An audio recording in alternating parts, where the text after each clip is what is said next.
सारसबागेसह पुण्यातील बागांचा विकास करण्यासाठी भरीव निधीची तरतूद मनपाच्या अंदाजपत्रकात करण्यात येईल असे प्रतिपादन आमदार मोहन जोशी यांनी केले। या विद्युत रोषणाई केलेल्या कारंज प्रकल्पाचे उद्घाटन एकलव्य न्यास आणि घरटे प्रकल्पातील लहान मुलांच्या हस्ते करण्यात आले। यावेळी महापालिका आयुक्त महेश पाठक, पक्षनेते आबा बागुल, शिक्षण मंडळ सदस्य रवींद्र मोहिते, एकलव्य संस्थेच्या संचालिका श्रीमती इंद्रायणी गावस्कर उपस्थित होत्या। अत्याधुनिक विविध रंगी विद्युत रोषणाई केलेले कारंजे तसेच प्रवेशद्वारावर विद्युत प्रकाशित नावाचा फलक नव्याने बसवला आहे।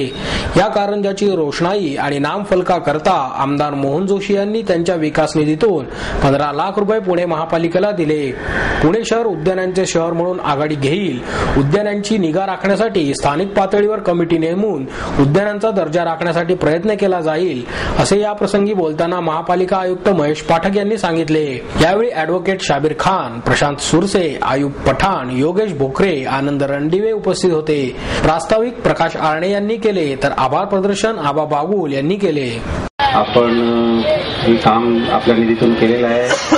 आम्ही आपल्या विनंतीला, आपल्या सूचनेला मान देऊन आपल्याकडे असे प्रकल्प निश्चित आपल्याकडे सादर करू।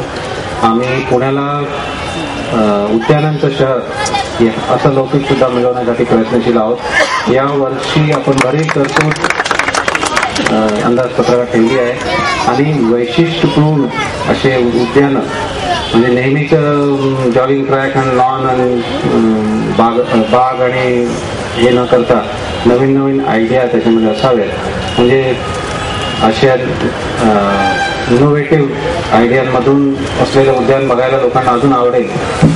आम्हाकडे आता 7 वंडर्स काल परवाच उद्घाटन झालं, तर पायाभरणी झाली। तर असेच नवीन नवीन आयडियाज आपण उद्यानांमध्ये राबवण्याचा प्रयत्न करतोय। मी मनापासून हार्दिक शुभेच्छा देतो आणि आज या गणरायाच्या चरणी जे पुणे शहराचं वैभव आहे त्या पुणे शहराच्या वैभव असलेल्या या सारसबागेमध्ये या सारसबागेच्या वैभवात आणखी भर पडावी।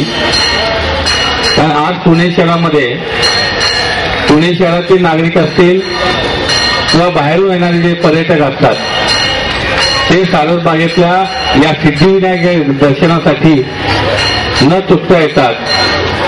तर अशा या सुंदर स्थळी अजून चांगलं काहीतरी लोकांना बघायला मिळावं म्हणून ही कल्पना पुढे आली आणि विविध रंगी प्रकाश झोतामधले हे कारंजे आज या ठिकाणी माझ्या आमदार निधीतून 15 लाख रुपये खर्च करून आपण केलेले आहेत। मी आयुक्त साहेबांना सांगू इच्छितो की या सारसबागेसाठी आणखी जर काही आपल्याला कुठलाही प्रस्ताव असेल, सौंदर्यीकरणाचा असेल, सुशोभीकरणाचा असेल, तर आपण जो काही प्रस्ताव द्याल त्यासाठी सुद्धा जी काही मदत लागेल, जी काही निधी लागेल ती निधी मी माझ्या आमदार निधीतून निश्चितपणे देईल।